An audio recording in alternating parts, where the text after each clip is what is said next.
पारायाथ' जोंहा almost complete जाबायानो जोंहा बुंनो हायो मानो होनोबा टेक्निकल टीमनि साइडनिफ्रायबो फिल्डनि जेनाखि प्रिपारेसन बेबो जोब्बाय जोंहा माखासे टिकेटनि थाखाय जेनाखि बाउन्डारि होनांगौ बेबो अलमस्ट 80% कमप्लिट जाबाय दा बाकी पार्टिसिपेटिं टीम्सफ्राबो सफैजोबसिगोन प्रिपारेसन बा साखाफारिनि खोथाखौ बुङोबा जोङो जोबोद आवगायबाय बा 80% जाबाय होननानै जों बुंनो हायो टिकेटनि सिस्टेमा मेनलि जोंहा सिजन टिकेट मोनसे दङ जायनाखि 2000नि जोङो होनाय जादों 2000 जों 6टा जेनाखि मेच जागोन गासिबो मेचखौ नुजोबगोन गेलारि बानायनाय जादों बिथांमोननो विथ चेयार मोजां जायगा होगोन दै होनाय जागोन आरो जोंहा दैलि टिकेट दङ दैलि टिकेटआ जाहैबाय जोंहा 100 जायनाखि बिथांमोनहा गसंनानैनो नायगोन दा टिकेटनि बेबस्था बुङोबा बेनो जोंना टटेल 2000 जेनाखि गेलारिनि केपासिटि जोङो बेखौ 1000 दोनदों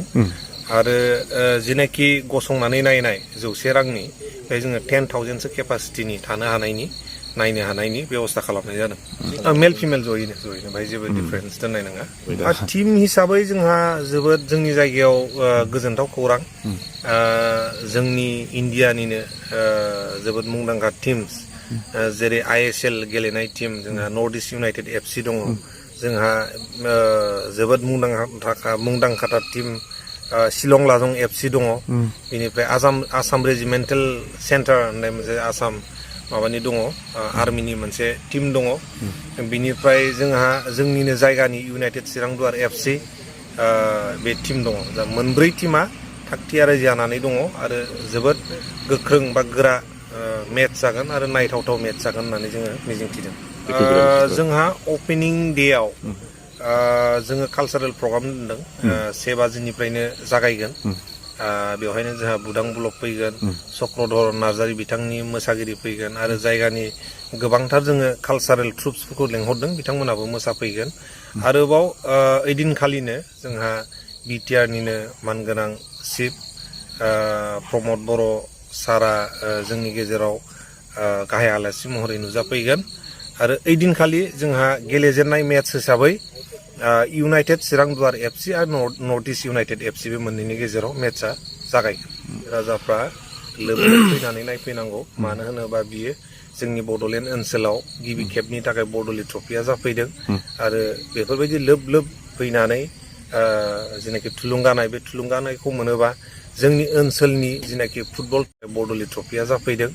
आरो बेफोरबायदि लोब फैनानै जेनाखि थुलुंगानाय बे थुलुंगानायखौ मोनोबा जोंनि ओनसोलनि जेनाखि फुटबल टेलेन्ट बा जेनाखि रोंनाय जोंनि सेंग्रा सिख्ला जाखांफुनाय बिथांमोनहाबो मोनसे थुलुंगाखांनाय मोनगोन होननानै जोङो आसा खालामो इउनाइटेड चिरांदुवार FCआव एक्सुवेलि लकेलिटि होननानै बुङोबा जोङो बेखौ प्लेयार्स होननानै बुङोबा जोङो टीमनि देरहानायखौ जों नायनांगौ जायो जोङो लकेलनिबो अनेक प्लेयार्स टीमाव दोनदोंमोन नाथाय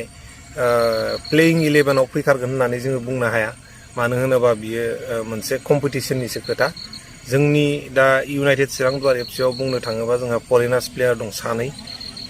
जायनाखि बिथांमोना सासे केमेरननिफ्राय फैगोन सासे नाइजेरियानिफ्राय फैगोन आरो जोंहा I League प्लेयार्सफ्रानो 3 दङ दा खमैबो जोंनि जेनाखि इउनाइटेड चिरांदुवार FC बाहाय 7सो I League प्लेयार दङ आरो सन्टस प्लेयाराथ' जोंना गासिबो सन्टस प्लेयारखौनो जोङो बुंजोबनांगोन सन्टस ट्रफि प्लेयार दा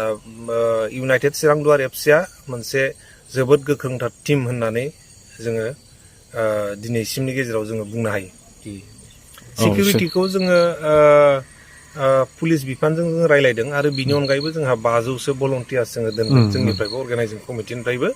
आरो बाखि सिकिउरिटिनि थाखाय ल' एन्ड अर्डार सिटुएसननि थाखाय जोङो पुलिस बिफानजों रायलायबाय थादों